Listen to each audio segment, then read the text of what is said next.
Welcome to Keep It Humane, the podcast. Where we talk about animal control, shelters, and animal welfare, and the people doing the work. With your hosts, Ashley Bishop.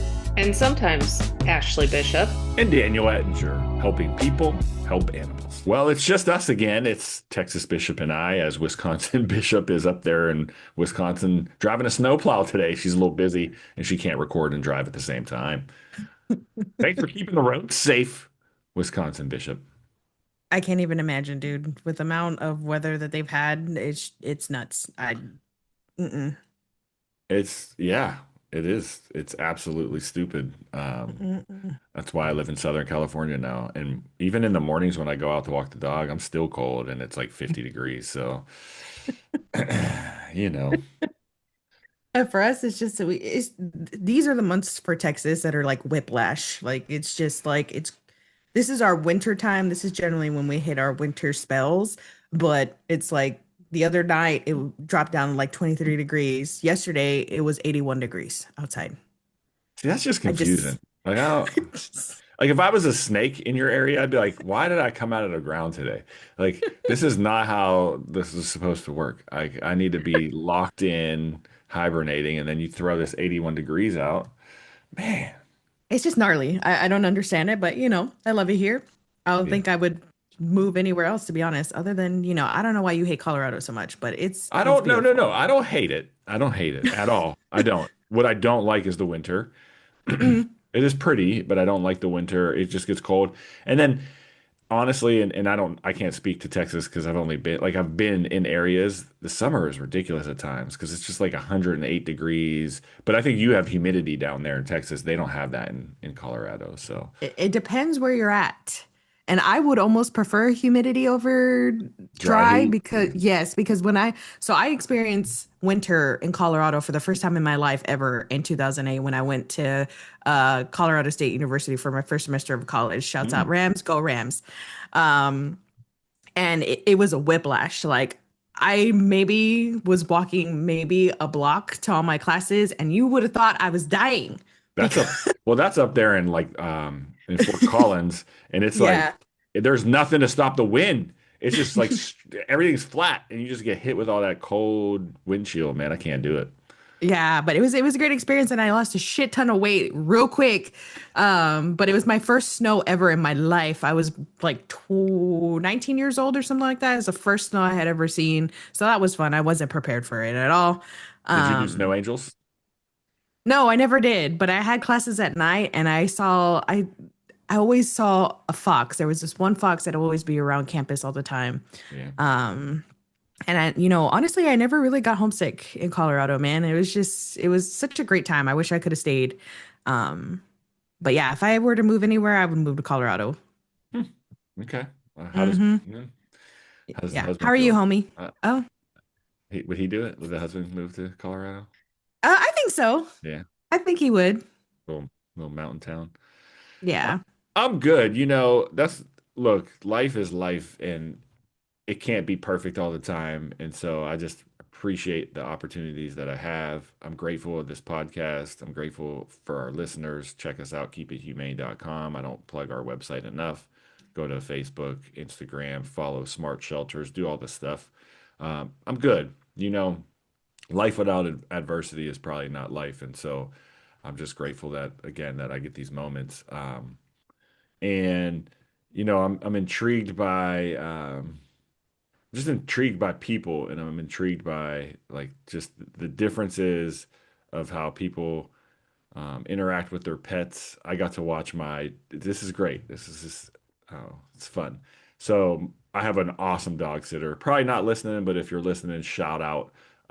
Just because you're an awesome dog sitter, has helped me out so much over the last year and a half that I've been up here. Wonderful person.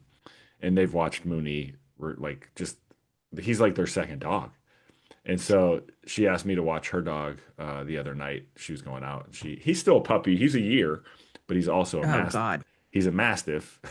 he's a 120-pound mastiff. Jesus. And he is he's an amazing big giant dog. But it's so funny how different he interacts than my dog, even though like they grew up together. He's essentially his big bro, like my dog is. Mm. And so I had him for a few hours and he just wouldn't settle. He's like looking around, like doing this, like trying to find things to play with. And I played with him a little bit and then like my dog would play with him. But my dog, he's stupid where he does Stop. no, but like in a nice way. He just when he plays, like he just barks so much. And I'm like, bro, Mm. do you have to bark and play? Couldn't you just decide to play and not bark? He was like, bark, bark, bark, bark. So they played for a little bit, and then finally, like right before she came to get him, the big fella, the big mastiff, decided to lay down and chill. But oh my God, like people that own mastiffs, how do y'all do it with the slobber, bro? I just want to know. Like, how do you do it with the slobber? Like, do you wipe their mouth like all the time? I just want to know. It's just the territory that it comes with, man. It's just like little dogs being barky, even though my Yeah, kids really aren't. yeah. But yeah, my husband's the big dog person, but now he's the Chihuahua person because he has no choice. But we're looking into, I think once this pack kind of settles and their time on this planet is done, I think we may either take a break. I say this. I say this because we were supposed to keep what we had, and then here we are back at four kiddos Mm. running around the house. But hopefully at one point, because I've never had a big dog either. I've never been in a point in my life where I would be able to establish a big dog. So, but I told him, I was like, we're not doing Great Danes. He's a Great Dane person. I'm not a fan. How come? I, I just, I don't think they're ugly. I don't know. Sorry for all the people in the world who love Bro, Danes. we just lost like 50 listeners right there. They're just like, we're fucking done with this podcast, you Great Dane hater. I just, I think they're great because they're huge, but man, I want something like a Bernese You want all or that hair though? absolutely. I want a Bernese or, I'd be totally down for a Mastiff, to be honest. All that slobber. Uh, It's a lot of slobber. yeah, I know it, but I don't know. You can We'll get see. the some people make the dog wear like a napkin A around its bit, neck a and then they bib, yeah, they bib it. You know a what, poor dog? dog. Honestly, if, and this is a big if, because I don't know. I don't know where I'm gonna be at in life in 10 years when Mooney dies. See, he's 5. Stop. Like, well, I mean this, like, that's 10 years. Like, he'll live till 16, right? Absolutely. All right, cool. So in 10 years, um, if I were to get another dog, I want a mini dog that I can take on a plane, like a little Italian Greyhound or oh, you know what I do like Scottish Terriers. But the problem, I don't know if I want to get a dog that I have to groom. Like I want minimum upkeep. Let me just get something easy. Like put it in a little carrier pouch and take it on and put it under the seat. Call it a day. You know, ADs, you know ADs are just so ADD, bro. Like they whatever don't I get, settle. whatever I get them, I'm gonna break airplane policy and let that bad boy run the aisle. Every time I'm like, it was an accident. I don't know what happened. Every flight, I'll be like, I don't know. It broke out. I'll get put on the do not fly list or whatever. Probably. No, I'm kidding. I wouldn't do that. All right, let's get into this week. This is a fun episode because it is Valentine's Day. I think that's how you say it. Hey, it's Valentine's Day. I don't know. That's coming up What this week. No, too much. what's happening? Hey, ladies, it's Valentine's Day. I hate it. Stop it. All right, I'm done. So, I saw this post and I thought it was cool, and I wanted to share it with you, just because you got to get creative. And I'm going to talk about here in a second, and you may have heard me talk about this at some point in life, and if so, I apologize, but I also don't apologize because it's a great story. But there, there was an event that we did several years ago on Valentine's Day, and this is another um, piece that I wanted to share if I can get my computer to actually work where where I can read you the article because it went away. That's what happens with That's technology. okay. I got it up. I Oh, got it. you I got you it. want to read it? Yeah, Shoot, if you yeah, I got it got up, it. go. You're a better I reader got it. anyway, so let's go. All right. So this was posted by KMBC News, Channel 9. I'm assuming in Kansas City. Somewhere, yeah. Kansas, yeah, Kansas City Metro Animal Shelter offering a chance to quote unquote neuter your ex. What? Was written by Chloe Godding. So let's see here. In the season of love, but if there's someone you really don't, there's a way to get some subtle revenge for a good cause. Great Plains SPCA is offering a chance to neuter your ex, dot, dot, dot, in a way. Through the month of February, if you make a $25 donation to the shelter and submit the name of your ex or really any other adversary, oh God, adversary, there you go. They'll name one of their TNR animals after them before they are spayed or neutered. It's the ultimate act of closure and compassion, the shelter said on its donation page. Not only does it offer closure, but donations to the TNR program mean fewer homeless kittens, life saving medical care, and more pets finding homes. Feeling petty, but also giving, donate to the Great Plains SPCA donation page and learn more from their website. I love everything about that. I really do. I think it's creative right? It allows you to help something that we're super supportive of, which is spay and neuter, like Mhm. being mindful of that. And then it's just fun. Like who doesn't have an ex that they would want to neuter? I'm sure some of our listeners right now are like, I got three names for that list. I think it's Hey, great. I'm petty revenge over here, man. I'm the type of person who will never forget and not forgive, but I don't really give two shits either. Like you screw me once, hate it for you. I act like you've never been in my life ever before. Mm, I know that's right. So I'm one of those where like there's no ex that I have that I hate. And in fact, like the door is always open to all of them in a one and like not in a way of like come move in and be like here, but like if you needed something and needed to talk about a situation, like I'm gonna support you just because Mm-mm, I feel that's important. That's how I am. But I get it. mm-mm. Like other people, like I'm sure there's an ex or two of mine that'd be like, I never want to see that guy again. And if you're listening, that's even weirder because then you're a stalker ex.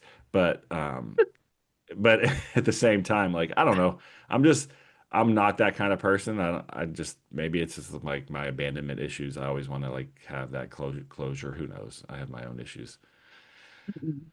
Nope. You're like, we're done. Yeah, no. Neuter that fool. Yeah, absolutely. I'm Mexican and it's in our blood, man. If you done fuck us over, that's it. We're gonna do brujeria and all the things. Bruja, We're gonna what? yeah, we're Brujadilla? gonna yeah, we're gonna fucking give you ojo, all the things. Like, no, get away.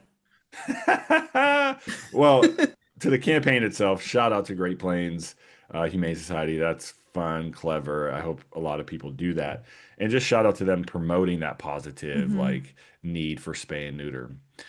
Something I wanted to share, and we kind of talked about it a little bit in the opening, was truly my wow moment, my aha moment in this profession happened um, in I guess it would be so if I started as a volunteer in April of 2009, so it would have been 2010. It would have been February of 2010. That's what, 16 years ago. Wow, that's a long time.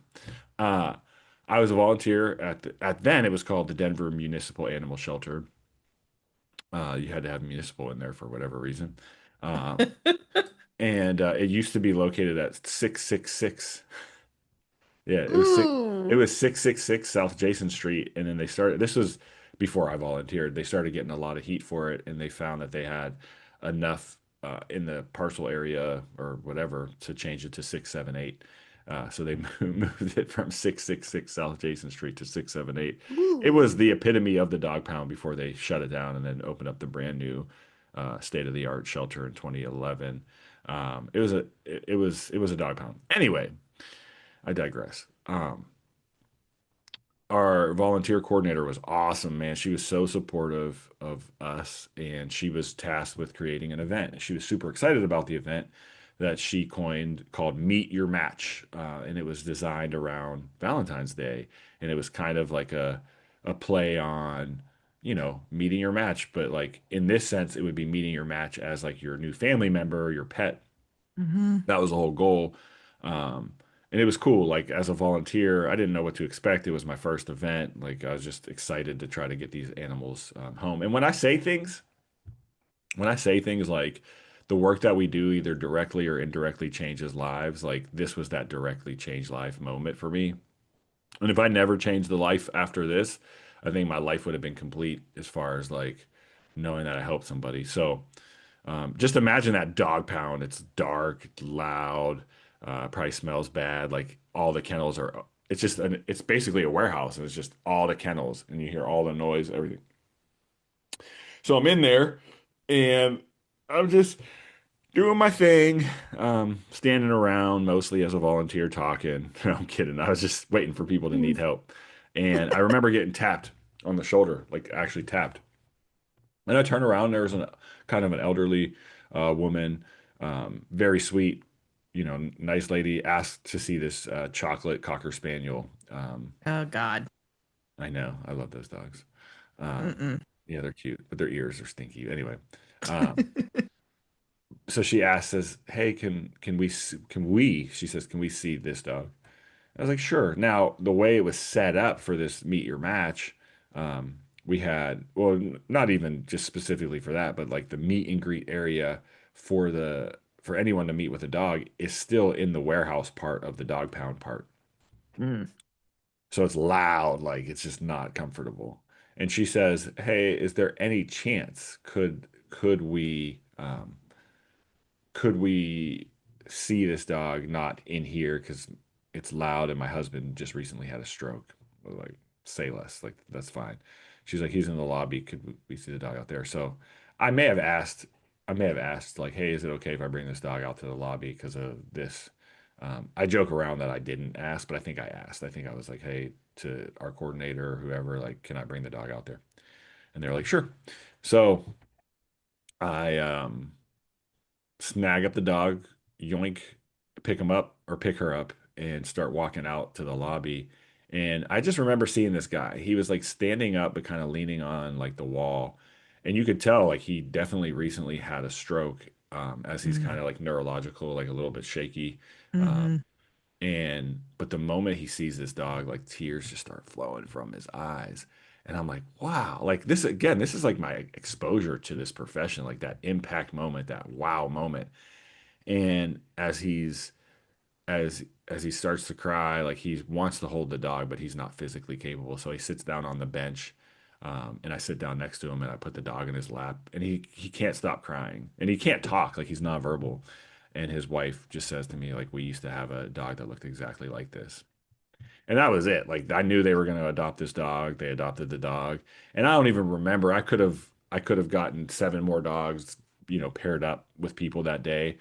But like that was that moment of like, wow, like they met their match. Like they came in for themselves, not for their dog to find their buddy. It was for them. And so that was that like really put this profession on the map for me. It made me realize how much I love doing this job, and I'm just grateful that I get to do it.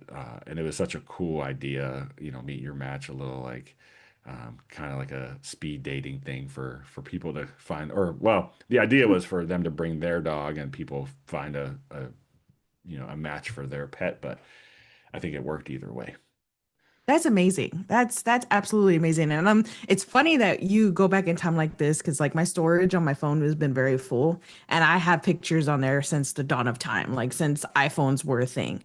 Wow. Because I can't. And I was going back through there because I'm like deleting doubles and all that stuff, and I'm going back in there, and it's just like I have all these pictures, and hopefully I don't start crying. I have all these pictures of these dogs that have crossed my path, Mm, and all the years that I've been doing this.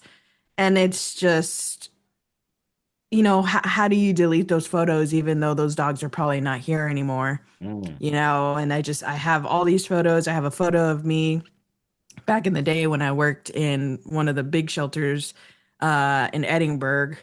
And Hey. I'm sitting down and there's this giant Pyrenees something or another. We named him Gru, and I'm sitting there and you see this smile on my face, and this dog that we saved from this area. I was the rescue coordinator at that point in my career, and I remember taking that dog to a rescue organization, where I believe he lived out his life. I don't know, I don't recall whether he got adopted or not. But it's just like pictures like that that you see, or even here recently when I first started my job here where I'm at right now. There's this big old dog that we had by the name of Beulah. Big old Beulah. pitty. Yeah, she was a hippo of a dog, man. She I was love that. chonky. But she was one of our good ambassadors for our reading program that we had at that point for kiddos at a school that we were going to. And I just look at those photos and just, that moment of time where we're able to touch that animal's Mm, life in a mm. way that they've probably never had before. Like, how do I delete those pictures? I just can't, I just absolutely can't. Or more recently here, I had a dog by the name of Maggie Moo Moo. Maggie Moo Moo. Oh, she was the sweetest little blue pitty, and luckily all these dogs have gotten adopted, but there's some that I remember that unfortunately didn't make it, for whatever reason or another. Um, but yeah, it puts into perspective how we not only change the people that we come in contact with, but also the animals that come into our care all the time, whether it's just that bowl of food or that bowl of water or that blanket that they've never had before. Here Hmm. recently, we've just had a lot of dogs that have come in that you can tell they've never seen the light of day. They've never been on grass before. They've never Hmm. had a blanket to lay down in. They would rather prefer to lay on the concrete. It's just, it puts a lot of things in perspective on why I do this every day. Absolutely. Also, you should have chatted with me before you started deleting photos because do you have Amazon Prime? I do. They offer a free backup, bro. Oh, do I they? have 70,000 photos on my phone now. What are you doing, fam? Yeah, but a lot of it's like a lot of like, doubles too though. You know what I mean? Like it's a Yeah, lot of like the one like I have so many pictures of this dog I had by the name of Mac. I have so yeah. many pictures of him and it's just like literally like a little tiny twist Chain. of Yeah, his yeah, yeah, face and yeah. I'm like, delete it, bro. I don't fucking need 20 pictures of him in the same But post. seriously, download the app and upload all your Okay, photos. It's free and it's amazing and will do. you'll never go anywhere without all your photos. Because sometimes you're like, I need this photo, and then you find it on your phone. So, Yeah, it's so but good to go back, man. it It's is. so good. So the experiences, that I've had in this lifetime and the credit that I give to everybody that I've ever come across in this industry, my old supervisors and things like that, that just, made me know that this is what I was going to do for the rest of my life. And it's so important to have those moments. And I think for Yeah. you, like being able to recall some of that stuff just shows how impactful your journey's been. And that's why you're in the role that you're in. And I think it's really imperative that we like continue to focus on these positive things. And, I love hearing these stories. I know we talk about a lot of different things on this show and we have a lot of amazing guests, but it's also fun to just like sit here and talk about those things that kind of pushed us or what inspired us to move forward. And for me, not only did I find like meet a match for somebody, but that moment, like that was a career change for me. Like without having that impact moment that day, who knows if I would have found this as a profession. I might have just said like, oh, that was a cool event. But knowing that you could affect like change that way and really inspire like just happiness just by like helping out. Because imagine if I was like, I'm not going to ask to take this dog out of the normal routine. Like, I'm sorry your husband had a stroke, but that's policy. Like, that'd have sucked for that people because they maybe not would have, maybe wouldn't have found a dog for them that day and the dog that they really should have had. Absolutely. I think it's always good to think outside the box. Obviously, we all have policies for a reason. But Mhm. if you look at the scope of things and like we always say in our department, if it's not illegal, immoral, why not? Why not give whatever situation you are in a chance? Hmm. Um, because at the end of the day, that's all these pets and people need Hmm. sometimes. Absolutely. I'm super grateful and yeah, I'm curious to see what the next 10 years in this profession looks like. And I think the more that we can get, um, the more that we can continue to get like cool things like this out in the community. I think it like for us too, if you think about it, like this is 2010, so 16 years ago. and maybe there's some municipal shelters that were doing events, but events were at that time more of like the nonprofit sector. Like those were the ones, Correct. right? Like you knew about them doing events, and then it was like, now like every municipal shelter is doing some sort of an adoption event, which is Hmm. great, wonderful. We need Hmm. to do that. But it was abnormal for us, and that was what made it so big is it was the first one we're ever gonna do. Like it was I don't know, to be part of that, and then to end up working for that organization. I worked there for a combined almost 10 years, and um, I had my ups and downs there, just like I think any profession may have, but more good than bad in my opinion. Like I really learned a lot being with that organization, and it felt amazing to start as a volunteer and then end my career there, and continue to not career, but end my time there on a good note and continue to move forward. So. Yeah, shouts out to our old departments. Honestly, it's um, when I got that award schmored a few years Mm. ago, Hmm. I have to credit everybody that, I've come across, whether it's the veterinarians that I worked with, my old supervisors, my old colleagues, who literally one of my colleagues that actually got me into the profession, that literally got me the job at the first shelter that I worked at. He literally just got out of the profession Mm. here recently. And it's all about, our industry is not full of all the happy times, folks. I will have No. to say that it's not. And when I first started, as a measly part-timer, my eyes opened a lot to kind of what we were dealing with. And that was like Dan, I started back in 2009. But at the same time, there's just so much good that we've done over the last decade, 2 decades or so. And this, even if it's your small little town, small little county, wherever you are, know that you're making an impact, whether it's not being noticed or not. We know what you're doing, we know what you're going through. And just keep up the good fight, because it's all worth it at the end of the day. Somebody's got to do it. And like I tell my staff all the time, sometimes we have some bad days, sometimes we have some bad weeks of animals that are coming in that are just beyond saving. And it's always a point of our day where I say, at least they were here to learn that they are loved and they don't have to go out by themselves. Mm. Absolutely. I mean, Yeah. we provide something like our profession, and everybody's profession has a Mhm. unique piece to it, but our profession to me is so unique in the aspects of how much we can touch, and how much like we sacrifice. Like this is Yeah. I hear people all the time that have worked in this profession, once they've left the profession, say how much happier they are. Oh Um, no. and I'm not trying to like say that to like talk negative about our profession whatsoever. And I think part of that is also a mindset that people have. What I Hmm. mean is like this job is 24/7 in a lot of ways. Hmm. You're always thinking about that animal or that call or how to help this. And maybe there's jobs where you just don't have that. Like you go to work, you come home and you're done. But our profession, like and I hate to like use this term, but inventory, just to like relate it to other jobs, like whether you work in a warehouse or whatever.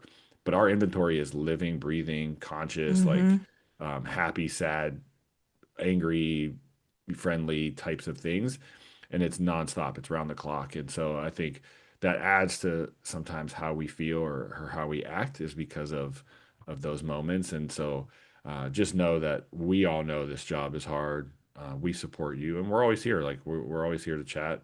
I do get some great messages from time to time from folks that may just want to vent, or may just want to ask questions about how they would handle something or how I would handle something, etc. So, it's a cool place to be. Like I'm just again grateful that I get to work in this profession that I love.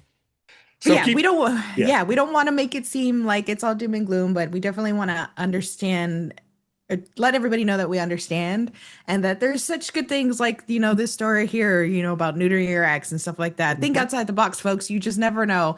Um, we had $1 adoptions for the whole month of January, and so many people were like, "Well, how much is your adoption fee?" We're like, $1. And they're like, "Really?" And I'm like, "Yeah." And they're like, "Well, how do we pay for the spay and neuter or the microchip?" I was like, "We got you. It's $1. It's yeah, $1." And, at the end of the day, like we tell our customers all the time, we're here to ensure that our pets that come through our facility go to good homes, regardless of what it's going to cost us. It doesn't matter. The best thing that we can do is get our animals out. Absolutely. That's the goal for That's all of us. absolutely the goal. Or get animals back home. We've had Yeah. a lot of that here recently. A lot of reunifications. Man, those are my favorite. I've been part of like those RTOs where the pet's been missing for 6 weeks, 2 years. Like in those moments to like just stand in the shadows and watch how excited these people are to get their animal back. It's truly a blessing. And I think again, I'm just grateful that we get to do it. So keep up Yeah, the or see good that the work. animals remember them. That's also I crazy. know, I know. Boy, my dog better. Oops, what happened there? Oops, wrong button. I keep hitting the wrong buttons. My dog better remember me if I go missing. Sir, don't put See, that into the world. I say it me though. If I go missing, he ain't never going missing. I got him. Mooney, you ain't going nowhere. It's okay. I'll be your godmother He came and checked on me, and now he left. You know why he checked on me? He knows because it. they're going to the beach. Yeah, he knows it's Sunday, and he knows we're going to the beach. I guarantee you. He's like, all right, Dad, wrap this thing up, put a bow on it, Dad. I gotta go play.